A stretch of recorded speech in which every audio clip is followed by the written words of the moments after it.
तो सबसे पहला, 5 में से पहला धार्मिक मसीह, इनके बारे में बात करते हैं। धार्मिक मसीह ये लोग कैसे होते हैं, मैं आपके बीच में रख देता हूं।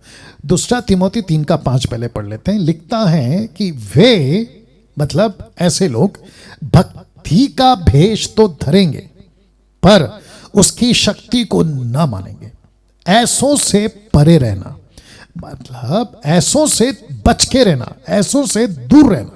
अब बताइए आप, इस वचन को क्या हम इग्नोर करें? इस वचन को क्या हम नजरअंदाज करें? इस वचन को क्या हम ये कहें कि अच्छा ठीक है चलता है, लेकिन मैं तो ऐसे मसीहों के साथ संगति करूंगा? क्यों? क्योंकि परमेश्वर कहता है प्यार करो, प्यार करो, प्यार करो। देखिए, एक वचन आपको मैं और बता देता हूं, मैं चाहता हूं कि आप उसको घर में पढ़ लीजिएगा। पहला, माफ करें, यूहन्ना की किताब, जिसको कहते हैं ना सुसमाचार की किताब यूहन्ना, उसका पहला अध्याय वचन 16-17 आई थिंक उसके आसपास ही होगा। वहां लिखा है कि मूसा ने तो व्यवस्था लाया, आई थिंक 15, 16, 17, मूसा ने तो व्यवस्था लाया, लेकिन यीशु ने अनुग्रह और सच्चाई। वाह वापस बोलो, यीशु ने तो अनुग्रह और सच्चाई। ऐसा नहीं लिखा है कि सिर्फ अनुग्रह। अगर अनुग्रह लिखा होता तो मैं समझता हूं कि सब कुछ करो, जैसे रोमियो का 6वां अध्याय वचन 1 में लिखा है। क्या हम पाप करते रहें कि अनुग्रह बहुत है? बिल्कुल नहीं। वो कहता है कि अगर प्रेम है तो उसमें सच्चाई होनी चाहिए, ईमानदारी है तो उसमें सच्चाई होनी चाहिए, प्रॉस्पेरिटी है तो उसमें सच्चाई होनी चाहिए, ब्लेसिंग्स है तो उसमें सच्चाई होनी चाहिए। अनुग्रह की बातें डैनियल राज करेगा, लेकिन सच्चाई से। वाह आई बात समझ में? तो पौलुस कहता है वे भक्ति का भेष तो धरेंगे। इसका मतलब देखिए, भक्ति का भेष या भेष जो भी है, भक्ति का भेष तो धरेंगे। इसको कहते हैं ऐसे दिखेंगे। इसलिए मैंने शुरू में बोला कि हर कोई जो खुद को सेवक कहता है, पास्टर कहता है, अपोस्तल कहता है, प्रॉफिट कहता है, रेवरेंड कहता है, बाइबल टीचर कहता है, कुछ भी कहता है, आप एक झटके में अरे आ जाओ, नहीं, आपको परखना है। एक और बात आ रही है, प्रकाशित वाक्य 3:20 याद होगा आपको, जहां पे लिखा है, यीशु कहता है कि देख मैं द्वार पर खड़ा हूं। फिर आगे क्या कहता है कि जो कोई मेरा शब्द सुनेगा। आपने नहीं सुना शायद, तो मैं रिपीट कर देता हूं। यीशु कहता है कि देख मैं द्वार पर खड़ा हूं, मतलब I am standing at the door, knocking at your door, आपके दरवाजे पे खड़ा हूं। फिर आगे कहता है कि जो कोई मेरा शब्द सुनेगा। इसका मतलब यह हुआ कि दरवाजे पे बहुत लोग खड़े होंगे, लेकिन आपको शब्द पहचानना है। वाह गॉट द पॉइंट। और फिर कहता है कि जो कोई मेरा शब्द सुनेगा और मेरे लिए दरवाजा खोलेगा, मैं भीतर आऊंगा और उसके साथ भोजन करूंगा। और मैं आपको बता दूं कि यीशु ने क्यों कहा कि मैं उसके साथ भोजन करूंगा। इसका मतलब ये नहीं है कि उनके साथ में वो बिरयानी या फिर है ना पराठा रोटी, ना। He is talking about the word of God. Yeshu कहता है जगत की रोटी मैं हूं, जो मुझे खाएगा, मतलब वचन को खाएगा। अब आप समझ गए होंगे। तो मुझको और आपको पहचानना है कि ये सच में भक्त लोग हैं या भक्ति का भेष धरे हुए हैं। आपको पहचानना है। फेसबुक पे, यूट्यूब पे, कन्वेंशन में, कॉन्सर्ट में, क्रूसेड में, मेगा चर्चेस में, कहीं पे भी आपको जब भी कोई दिखा, मैं फिर कहता हूं, सिर्फ एमएमबी को नहीं, सबको कहता हूं, धोखा नहीं खाना। मैंने वचन पढ़वा दिया आपको, 1 कुरिन्थियों 15:33, धोखा नहीं खाना। अगर ऐसा नहीं होता ना, तो यीशु, पौलुस, पतरस कभी नहीं लिखते कि धोखा मत खाओ, डोंट बी डिसीव्ड, नहीं लिखते। और पौलुस तो कुछ ज्यादा ही आगे जाके लिख दिया। 2 कुरिन्थियों 11:3 वो कहता है कि मैं डरता हूं कि जैसे सांप ने हवा को बहकाया, कहीं वो तुमको ना बहका दे। ये बात तक कह गया वो। तो मुझे अब इस वचन पे आना है। 2 तिमोथी 3:5 कहता है वे भक्ति का भेष तो धरेंगे पर उसकी शक्ति को ना मानेंगे। ऐसों से परे रहना। उसकी शक्ति क्या है सर? अब कुछ लोग इसका गलत इंटरप्रेट करते हैं, कहते हैं कि शक्ति मतलब पवित्र आत्मा का सामर्थ्य, चमत्कार, नीचे गिराना, उठापटक करना। बिल्कुल नहीं। उसकी शक्ति, शक्ति कहां से आती है? वचन से। यीशु की शक्ति का मतलब क्या है? उसका राज्य, चमत्कार नहीं सर। उसकी शक्ति को ना मानेंगे, ऐसों से परे रहना। इसका मतलब है कि परमेश्वर की भक्ति करते हुए लोग दिख जाएंगे, लेकिन उसकी शक्ति को नहीं मानेंगे। दूसरे शब्दों में परमेश्वर का राज्य का प्रभाव, इंपैक्ट, उसको नहीं मानेंगे। तो इसको समझाने के लिए मैंने कुछ वचन लिया है, मैं चाहता हूं कि वो आपके बीच में रख दूं। मत्ती का 23 अध्याय आपको याद होगा, खैर पूरा चैप्टर नहीं पढ़वाऊंगा, लेकिन जितनी इंपॉर्टेंट है वो पढ़वा देता हूं। लिखा है कि तब यीशु ने भीड़ से और अपने चेलों से कहा, देखो क्या कहा वचन 2 में, शास्त्री और फरीसी मूसा की गद्दी पर बैठे। दूसरे शब्दों में मूसा की टीचिंग के ठेकेदार बन चुके हैं शास्त्री फरीसी। रिपीट करता हूं कि मूसा की गद्दी पर बैठे, मतलब ये शास्त्री फरीसी जो कि कुछ नहीं है, ओल्ड टेस्टमेंट में इनका कोई डेटा नहीं है, ये कहां से बीच में आ गए? 400 साल का गैप आ गया मलाकी और मती के बीच में। 70 साल का जो ये था गुलामी नबूकदनेस्सर के टाइम पे, मंदिर टूट चुका था। एज़रा नेहमिया वापस जब मंदिर को बनाते हैं, उस वक्त में उस जगह पर परमेश्वर की बातों को सिखाए, मूसा की बातों को सिखाए, कोई लोग चाहिए थे। ये ग्रुप सामने आ गया, आधे यहूदी और आधे संसारिक। इसको कहते हैं शास्त्री फरीसी, और जिनसे यीशु बहुत चिढ़ता था। तो ये जाकर बैठ गए गद्दी पर। और देखो वचन 3 में क्या लिखा है, इसलिए वे तुमसे जो कुछ कहें वह करना। इसका मतलब क्या है? वो जो कुछ कहें, कहां से कहेंगे? मूसा की किताब से। उस वक्त की बात हो रही, आज की नहीं। जो कुछ तुमसे कहे करना और मानना भी, परंतु उनके से काम मत करना। इसका मतलब क्या है? मूसा की बात सुनना, लेकिन इनकी हरकतों को फॉलो नहीं करना। या तो आपको भी मैं वही कहूंगा। आप जब किसी को भी सुनते हैं, जहां तक वचन है ठीक है, आप अच्छे हो। जहां तक वचन की बात हो रही है ठीक है, आप अच्छे हो। जहां तक टीचिंग की बात है यीशु की, आप अच्छे हो। लेकिन पता चला कि ये सिखाते कुछ और हैं, करते कुछ और हैं, बोलते कुछ और हैं, बताते कुछ और हैं। कहता है कि परंतु उनके से काम मत करना, क्योंकि वे कहते तो हैं पर करते नहीं है। सीधे वाह, कैसा लग रहा है? वापस आता हूं, वे कहते तो हैं पर करते नहीं है। अब आप इसको देखो वचन 4, वे एक ऐसे भारी बोझ को जिनको उठाना कठिन है बांधकर उन्हें मनुष्यों के कंधों पर रखते हैं, परंतु आप उन्हें अपनी उंगली से भी सरकाना नहीं चाहते। इसको कहते हैं कि ये सिखाते हैं लेकिन करते नहीं है। ये कहते हैं, बाइबल ऐसी कहती है, बाइबल वैसी कहती है, लेकिन खुद कुछ नहीं करते। तो यीशु ने तब इनके बारे में कहा था। अब आपको एक प्रश्न पूछता हूं, अगर आप लोग सहमत है तो थम करके बता देना। क्या इनकी जैसी आत्मा, शास्त्री फरीसियों की आत्मा, क्या इनकी जैसी टीचिंग आज नहीं है? क्या? ऑफ कोर्स है, ऑफ कोर्स है। क्या इनकी जैसी बातें आजकल नहीं हो रही है? ऑफ कोर्स है। तो फिर यीशु क्या कहता है? बच के रहो। पौलुस क्या कहता है? बच के रहो।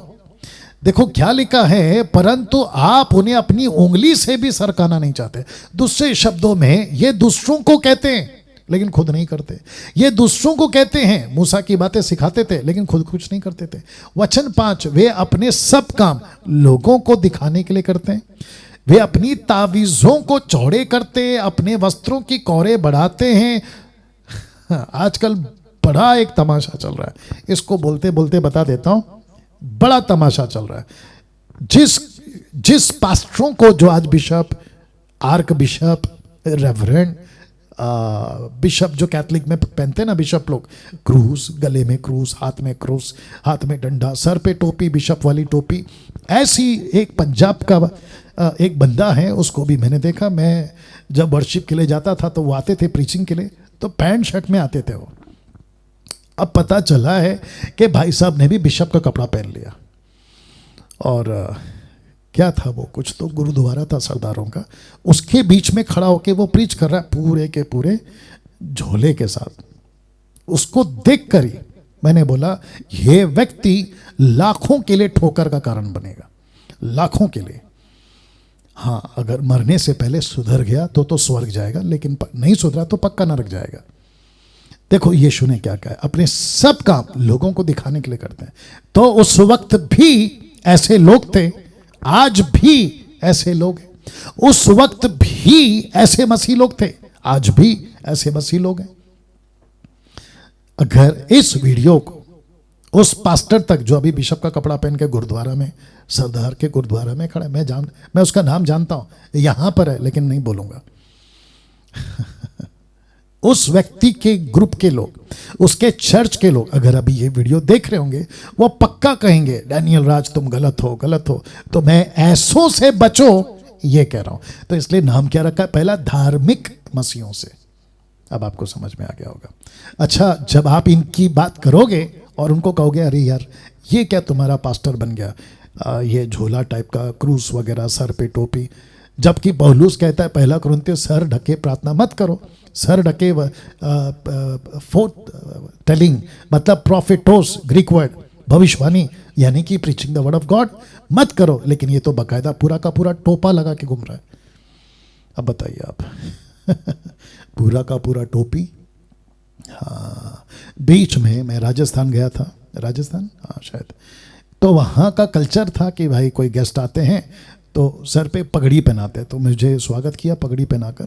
पगड़ी मतलब उनका जो होता है राजस्थानियों का, मैंने उसकी प्रीचिंग करी थी उसी पगड़ी के साथ, क्योंकि मैं राजस्थान में था। मूर्ति पूजा तो नहीं करूँगा, ये बात तो सही है, लेकिन मैं प्रीचिंग कर रहा था। उस वीडियो को शायद 2 लाख के आसपास लोग देख चुके हैं।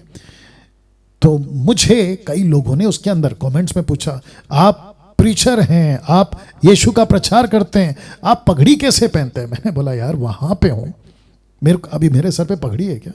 अभी नहीं है ना, वो उस वक्त में था और वहाँ के लोगों के बीच में था, इसलिए मैंने पहना। अब इनका क्या करें, जो टोटल चर्चेस के अंदर प्रीचिंग करते वक्त में प्रॉपर ईसाई धर्म का चोला, इसको मैं ऐसे बोलूँगा, पहन के घूम रहे, फिर इसका क्या करें? एनीवे इसलिए आगे जो आएगा ना अधूरे ज्ञान, तब इनका कॉन्सेप्ट क्लियर होगा। तो लिखा है वे अपने तावीज़ों को चौड़े करते, अपने वस्त्रों की कौर बढ़ाते हैं, मतलब जिसको बोल सकते हैं ना लॉन्ग ड्रेस, लंबा, कि देखो भाई मैं कौन हूँ।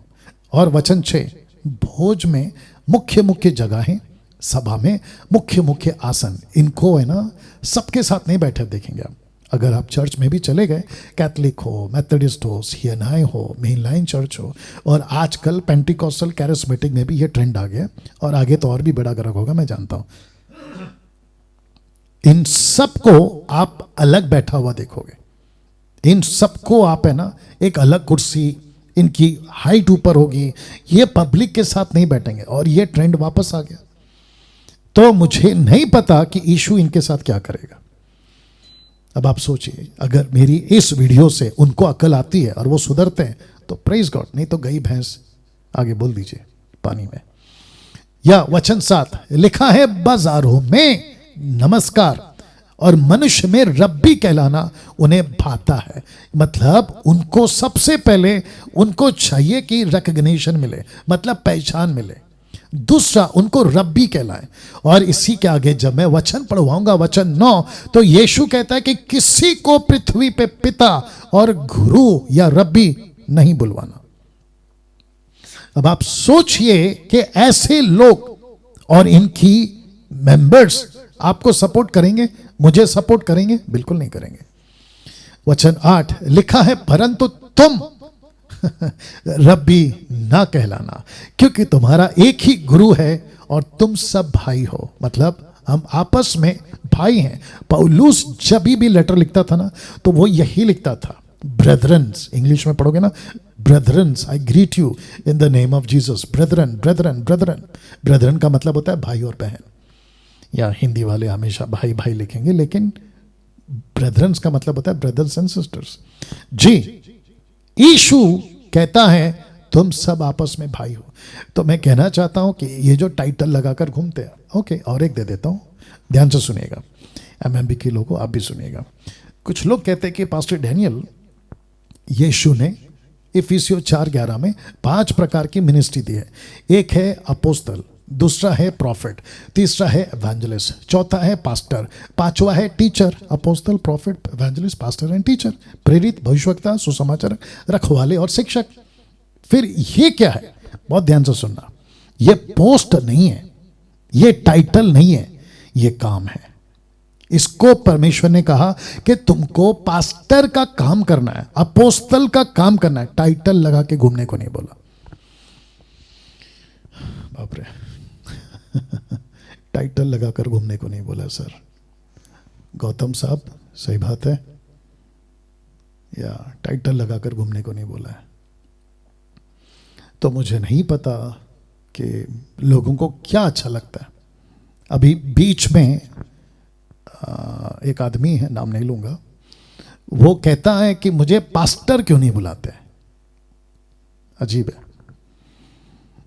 अगर मुझे मेरे चर्च में, मुंबई के चर्च में, अगर आप जो मेरे लीडर्स हैं मुंबई के, उनको पूछोगे, अजय दास सर अगर देख रहा होगा ये वीडियो या जूम पे जुड़ा होगा, तो वो मुझे डी भाई बुलाता है। डी भाई मतलब, डी का मतलब होता है डैनियल, ओके, डी भाई, डैनियल भाई। मॉरिशस में जब मैं जाता था तो वहाँ पे लोगों ने पूछा कि आपको क्या बुलाए, तो राजेश नुनकू, आप अगर देख रहे होंगे, वो मुझे अभी भी डी भाई बुलाता है। डी भाई। नागपुर के कुछ लोग हैं वर्शिप के टाइम पे, वो भी मुझे अभी तक डी भाई बुलाते हैं। तो मैंने कभी नहीं बोला पलट कर कि यार तुम लोग मुझे डी भाई क्यों बुलाते हो, पास्टर डैनियल क्यों नहीं बुलाते हो। तो मुझे कोई फ़र्क नहीं पड़ता है पास्टर बनने में, नहीं बुलाते तो कोई फ़र्क नहीं पड़ता है। आप लोग यीशु को कैसे बुलाते, कोई बता सकता है? ये तो मैं डैनियल हूँ, आप लोग यीशु को कैसे बुलाते, कोई बता सकता है? अभी मीनल गाना गा रही थी और संडे संडे गाती है, आपको पता है वो कैसे गाना गाती है? तू मान है, तू सर्वशक्तिमान है, तू भला है। ये जो शब्द है ना, तू, ये कैसे बुला सकते हैं? आपको अगर मैं अभी बोलूं कि तू कैसा है, आपको गुस्सा आएगा। आप यीशु को बोल रहे हो कि तू महान है, तू भला है और फिर प्रार्थना के टाइम पे क्या कहते हैं? तू मेरी क्यों नहीं सुनता, तू मेरी प्रार्थना को उत्तर क्यों नहीं। अरे भाई ये क्या लगा के रखा है?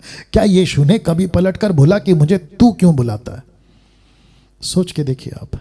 जब यीशु गुरु होकर अपने चेलों के पांव धो सकता है और पतरस ने रोका, तो यीशु ने कहा कि ऐसा ही होना चाहिए। आपको याद आ गया होगा। तो यीशु कहता है कि जब मैं गुरु होकर तुम सबके पांव धो सकता हूं, फिर तुमको कितना करना चाहिए। दूसरे शब्दों में, पांव धोने का मैं कोई रूल नहीं बना रहा हूं, मैं बात कर रहा हूं चरित्र का, मैं बात कर रहा हूं स्वभाव का। हाँ, लेकिन इनको और इनके जैसों को अभी आप लोग जानते हैं, भारत के पंजाब में तो है ही गड़बड़, लेकिन अफ्रीका में भी पापा वाला कॉन्सेप्ट है। पापा,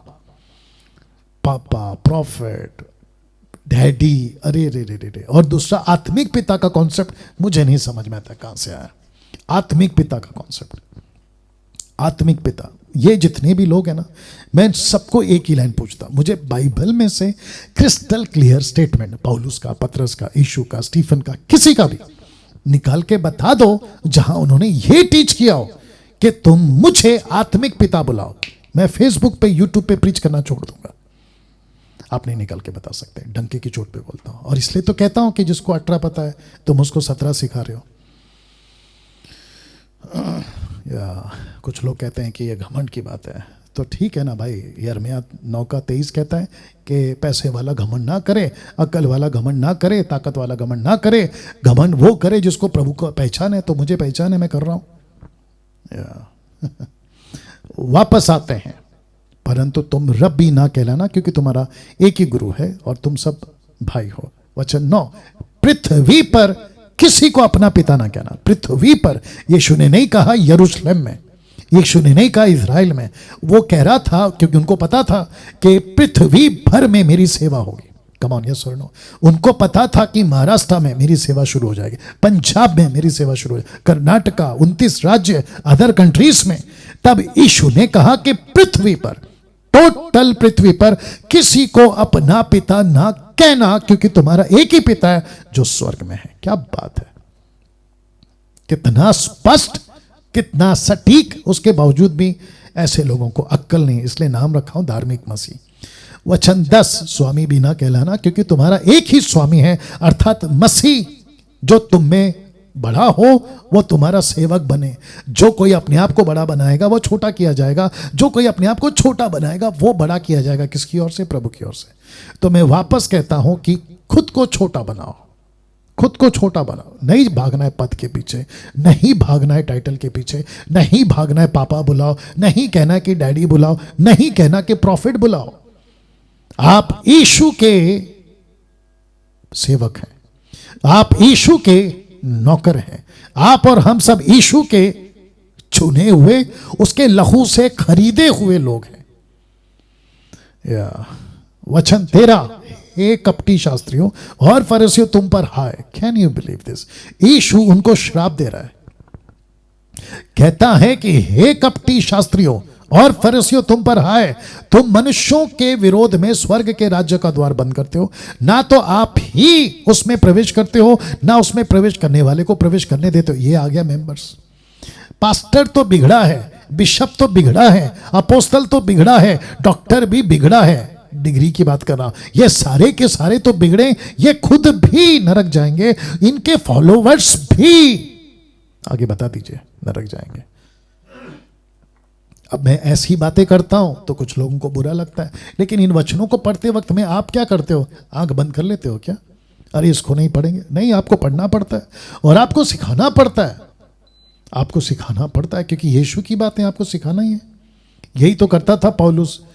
एक्ट चैप्टर 28 का वर्स 30 में कहता है 2 साल तक मैं भाड़े के घर में रहा और यीशु की बातें सिखाता रहा। तो मैं क्या करूं फिर?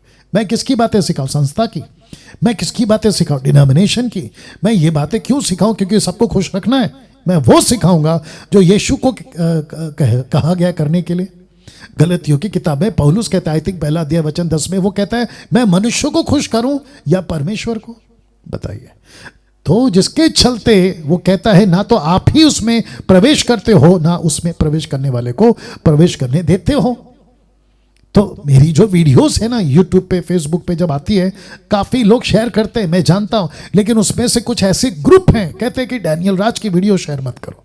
बोला क्यों? आंखें खुल जाएगी ना, लोग सत्य को पहचान लेंगे। फिर पापा कौन बुलाएगा, फिर प्रॉफिट कौन बुलाएगा, फिर लेइंग हैंड्स कौन करवाएगा, 20-25 हजार पैसे कौन देगा, और उनके चर्च में कुर्सी कौन गर्म करेगा? ये सब तो बंद हो जाएगा, उनका पैसा खत्म हो जाएगा, कलेक्शन खत्म हो जाएगा। और जिसके चलते इनकी दुकानें बंद होगी, तो डैनियल राज की वीडियो मत भेजो। ठीक है, नहीं भेजेंगे। चलो एक काम करते हैं, आप लोग मत देखो, लेकिन एक ना एक दिन, जैसे प्रकाशित वाक्य उसका 3 अध्याय वचन 19, आई थिंक मैं कल बात करूंगा, लिखा है कि मैं ताड़ना उसी को देता हूं जिससे मैं प्यार करता हूं, ताकि वो सुधरे। अगर इन बिरादरियों के बीच में अगर परमेश्वर लवोदिकिया की कलीसिया को अगर मौका देता है कि मैं ताड़ना कर रहा हूं ताकि तुम मन फिराओ, तो वैसे ही मेरे वीडियोस होते हैं यीशु की तरफ से। ये मेरा प्रचार नहीं होता है, यीशु की तरफ से अगर आपको मन फिराने का मौका, अगर इस वीडियो के माध्यम से, यही तो लिखा ना इब्रानियों 4:8 में, यदि आज तुम उसकी आत्मा की आवाज सुनो तो अपने मन को कठोर मत करो। क्योंकि आपको लगता होगा कि डैनियल राज बात कर रहा है, बिल्कुल नहीं। लोगों को लगा शास्त्री फरीसियों क्योंकि ये तो जॉन द बैप्टिस्ट है, ये बात कर रहा है, अरे ये तो मरियम का बेटा है, ये तो बढ़ई कारपेंटर का बेटा है, ये बात कर रहा है। बिल्कुल नहीं। यीशु ने कहा मेरी बातें मेरी नहीं बल्कि भेजने वाले की बातें हैं। वाह। सी वचन 14 कहता है, हे कपटी शास्त्रियों फरीसियों तुम पर हाय, तुम विधवाओं के घरों को खा जाते हो, अपने दिखाने के लिए बड़ी देर तक प्रार्थना करते रहते हो, इसलिए तुम्हें अधिक दंड मिलेगा। Can you believe this? शास्त्री फरीसियों को दंड मिलेगा, ऐसे लोगों को दंड मिलेगा जो उनको फॉलो करते हैं। Can you believe this? वचन 15, हे कपटी शास्त्रियों फरीसियों तुम पर हाय। अभी तक 3 बार हाय हो गया, यानी कि वो श्राप श्राप श्राप। तुम एक जन को अपने मत में लाने के लिए सारे झल थल में फिरते हो। मतलब तुम अपने किसी को कौम में लाने के लिए, अपने फेलोशिप में लाने के लिए तुम जमीन आसमान एक कर देते हो, और जब वो मत में आ जाता है, अब जरा ध्यान दीजिएगा, तो उसे अपने से दूना नरकीय बना देते हो। अपने से दूना नरकीय बना देते हो। वो फिर अच्छा ही था ना जो दारू पी के नरक जा रहा था, तुमने उसको अंदर लाकर यह आशा थी कि यार तू स्वर्ग जाएगा, लेकिन पता चल रहा है तेरी वजह से वो वापस नरक में जा रहा है। तो फिर अच्छा खासा दारू नशा सिगरेट गुटखा जो भी है खा पी के वो नरक जाए, तड़प तड़प के नरक क्यों जाए? अब बताइए। राइट बंधु कामले जी। या वचन 16 लिखा है कि हे अंधे अगुआ तुम पर आए, ये चौथी बार आ गया, जो कहते हो कि यदि कोई मंदिर की शपथ खाए तो कुछ नहीं, परंतु यदि कोई मंदिर के सोने की सौगंध खाए तो उससे बन जाएगा। वचन 17 हे मूर्खों, क्या बात है, यीशु ने मूर्खों बोला। देखिए कुछ लोग कहते हैं कि डैनियल राज मूर्ख बुलाता है, तो फिर यीशु मुझे कहते हैं कि जो मूर्ख बुलाता है नरक जाएगा। तो मैं आपको पूछना चाहता हूँ, यीशु ने मूर्खों को बोला, मूर्खों बोला, तो क्या यीशु भी नरक जाएगा? अब इसके ऊपर वीडियो बना के बताओ। इसके ऊपर वीडियो बना के बताओ। तुम लोग कहते हो ना कि डैनियल राज मूर्ख बोलता है, मत्ती की किताब के हिसाब से जो मूर्ख बोलेगा वो नरक में जाएगा। ए मेरे भाई, बात को समझा करो। एनीवे दूध पीते बच्चों को कहाँ वचन का ज्ञान रहता है। एनीवे कोई बात नहीं। लिखा है हे मूर्खों और अंधों, कौन बड़ा है, सोना या मंदिर जिससे सोना पवित्र होता है? वचन 18 कहता है फिर कहते हो कि यदि कोई वेदी की शपथ खाए तो कुछ नहीं, परंतु जो भेंट उस पर है यदि कोई उसकी शपथ खाए तो बन जाएगा। वचन 19 हे अंधे, हे अंधो, कौन बड़ा है, भेंट या वेदी जिससे भेंट पवित्र होता है? इसलिए जो वेदी की शपथ खाता है उसकी ओर से और जो कुछ उस पर है उसकी भी शपथ खाता है। वचन 21 जो मंदिर की शपथ खाता है वह उसकी और उसमें रहने वालों की भी शपथ खाता है। जो स्वर्ग की शपथ खाता है वह परमेश्वर के सिंहासन और उस पर बैठने वाले की भी शपथ खाता है। वाह। वचन 23 हे कपटी शास्त्रियों और फरीसियों, तुम पर हाय, 5वीं बार, तुम पुदीने, सौंफ, जीरे का दशमांश तो देते हो, क्योंकि वे यहूदी थे ना तो उनको देना था। आज आपको और मुझे देने की जरूरत नहीं, क्योंकि कुछ लोग इसी मत्ती 23 का अलग कॉन्टेक्स्ट के बाहर कहते हैं कि देखो दशमांश का जिक्र है तो तुम भी दो। पब्लिक उल्लू बनती है, पब्लिक उल्लू बनती है, और उल्लू बन जाती है क्योंकि उल्लू बनाया जाता है। अकल नहीं है ना, बाइबल नहीं पढ़ते। लिखा है परंतु तुमने व्यवस्था की गंभीर बातों अर्थात न्याय, दया, विश्वास को छोड़ दिया है। चाहिए था कि उन्हें भी करते रहते और उन्हें भी ना छोड़ते। अब देखो, आई थिंक मुझे कल या परसों कॉल आया था, आई थिंक पंजाब से आया था। वो भाई अगर अभी देख भी रहे होंगे तो कह रहे थे कि उन्होंने जिस चर्च में वो जाते थे वहाँ दशमांश का सिस्टम था, ताइत का सिस्टम था। कहा कि अगर आप ताइत नहीं देते हो तो गलत है, तो ताइत देना चाहिए। तो उसने क्या किया, ताइत नहीं दिया, उसने किसी गरीब की मदद कर दी। तो उसके पास्टर को पता चला, वो कहता है तेरे पे श्राप आएगा। वाह। इसको कहते हैं लेवल ऑफ फुलिशनेस, मतलब मूर्खता की सारी सीमा पार कर दी है। तो जितने यूट्यूब के लोग हैं, आपको बिल्कुल खुली आवाज में स्पष्ट बोल रहा हूं, आपको किसी पास्टर को, किसी सेवक को, किसी मिनिस्ट्री को यहूदी के कॉन्सेप्ट में दशमांश देने की जरूरत नहीं है। बल्कि 10 क्यों दे रहे हो? और ऐसी संस्था में जो, ऐसी संस्थाओं को दो जहां सही काम हो रहा है, और वहां 10 क्यों, 20 दीजिए, 30 दीजिए, टोटल 100 दीजिए, आपकी ताकत है तो। लेकिन अगर कोई उल्लू बना रहा है कि परमेश्वर का पैसा परमेश्वर के मंदिर में लाओ, तो मैं पूछना चाहूंगा परमेश्वर का मंदिर का कॉन्सेप्ट बाइबल में कहां पर है? मुझे प्लीज बता दे। कोई नहीं बता पाएगा, वो बात अलग है। दूसरा, अगर आपको लगता है कि कोई गरीब है, सड़क पे कोई बच्चा चल रहा है, उसको पैर में चप्पल नहीं है, कड़क धूप है, उसको उस पैसे से चप्पल खरीद के दे दो। यही तो लिखा है ना, गंभीर बातों को तुमने ध्यान नहीं दिया, अर्थात न्याय, दया, विश्वास को छोड़ दिया, विश्वास को छोड़ दिया। तो दया दिखाओ। तो वापस कहता हूं, और मसीह मंथन क्या कर रहा है? यही तो काम कर रहा है। या एनीवे उसके ऊपर फिर कभी बात करेंगे। 24 लिखा है कि अंधे अगुओ, तुम मच्छर को तो छान डालते हो परंतु ऊंट को निगल जाते हो। Can you believe this? Total ऊंट को निगल जाते हो, मच्छर को छान जाते हो। हे कपटी शास्त्री फरीसी, तुम पर है, 6वीं बार, तुम कटोरे और थाली को ऊपर ऊपर से मांजते हो परंतु वे भीतर अंधेरे असंयम से भरे हुए हैं। अंधेरे और असंयम से मतलब तुम टोटल सड़ी हुई लाश हो, कब्र। देखो क्या लिखा है वचन 26 में, हे अंधे फरीसियों, पहले कटोरे थाली को भीतर से मांज के वे बाहर से स्वच्छ हो हे कपटी शास्त्री फरसियों तुम पर हाय, 6वीं बार, तुम चूना फेरी हुई कब्रों के समान हो। मैंने कहा था ना, ये ऊपर ऊपर से साफ है लेकिन अंदर पूरी गंदगी है। जो ऊपर से तो सुंदर दिखाई देती, परंतु भीतर मुर्दों की हड्डियों और सब प्रकार की मलिनता से भरी हुई है, मतलब गंदगी से भरी हुई है। वचन 18, इसी रीति से तुम भी ऊपर से मनुष्यों को धर्मी दिखाई देते हो। ऊपर से तुम मनुष्यों को धर्मी दिखाई देते हो, परंतु भीतर कपट अधर्म से भरे हुए हो। हाँ, अब बताइए सर। वचन 26 लिखा है, हे कपटी शास्त्रियों और फरीसियों तुम पर हाय, तुम भविष्यवक्ताओं की कब्रें संवारते और धर्मियों की कब्रें बनाते हो। ओके, अब इसी के 23वें अध्याय में मैं जंप कर रहा हूं 33 में। देखो क्या लिखा है। लिखा है, हे सांपों और हे करेतों के बच्चों, तुम नरक के दंड से कैसे बचोगे। किसको कह रहा है? शास्त्री फरीसियों को। किसको कह रहा है? जो अपने वस्त्र लंबे करते हैं। किसको कह रहा है? जिनको अलग बैठने की जगह चाहिए। किसको कह रहा है? जो खुद को गुरु, आत्मिक पापा, पिता, रब्बी, जिनको परमेश्वर के राज्य में खुद नहीं जाएंगे लेकिन दूसरों को भी जाने नहीं देंगे, ऐसों को कहता है कि हे सांपों और करेते के बच्चों, तुम नरक के दंड से कैसे बचोगे। अब मुझे बताइए, इनको फॉलो करने वाले मसीहों को, जिसको मैंने पहला नाम दिया है अधर्मी मसीहों, इनकी ग्रुप है साहब। ये अपने लीडर को, अपने पास्टर को मर जाएंगे ऐसा सपोर्ट करेंगे।